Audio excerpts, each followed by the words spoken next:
రవీంద్ర జడేజా మస్త్ బిజీ అవుతున్నాడు. ఇప్పటికే పొలిటికల్ పిచ్ పైకి ఎంట్రీ ఇచ్చాడు. ఇటీవలి బీజేపీలో చేరాడు. మరోవైపు ఆటపైన దృష్టి పెట్టాడు. బంగ్లాదేశ్తో సిరీస్కు రెడీ అవుతున్నాడు. నేషనల్ క్రికెట్ అకాడమీలో కసరత్తులు చేస్తున్నాడు. టీ20 వరల్డ్ కప్ తర్వాత జడ్డు పొట్టి ఫార్మాట్కు గుడ్ బై చెప్పాడు. వన్డేలు టెస్టుల్లోనే కొనసాగుతానని ప్రకటించాడు. కానీ శ్రీలంకతో వన్డే సిరీస్కు జడ్డు ఎంపిక కాలేదు. దీంతో జడేజా వన్డే కెరియర్ ముగిసినట్టేననే చర్చ జరిగింది.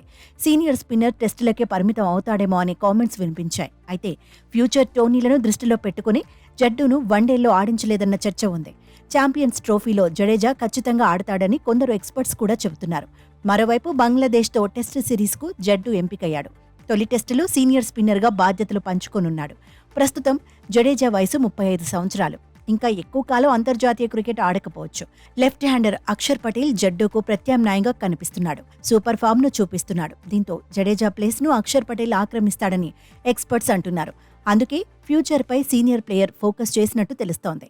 టీ20 వరల్డ్ కప్ తర్వాత రెస్ట్ తీసుకున్న జడ్డు రాజకీయాల్లో మున్ముందు బిజీ అవుతాడనే టాక్ నడుస్తోంది. జడేజా భార్య రివాబా 2019లోనే బీజేపీలో చేరారు. 2022లో జరిగిన గుజరాత్ అసెంబ్లీ ఎన్నికల్లో పోటీ చేశారు.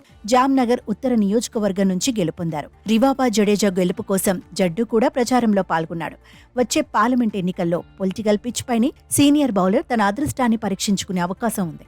2029 లోక్సభ ఎన్నికల్లో జడ్డు పోటీ చేయడం ఖాయమని జోరుగా చర్చ జరుగుతోంది.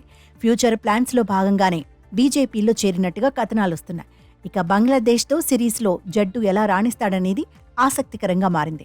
సుదీర్ఘ విశ్రాంతి తర్వాత ఈ నెల 19న సీనియర్ బౌలర్ మళ్లీ బంతిని పట్టుకోబోతున్నాడు.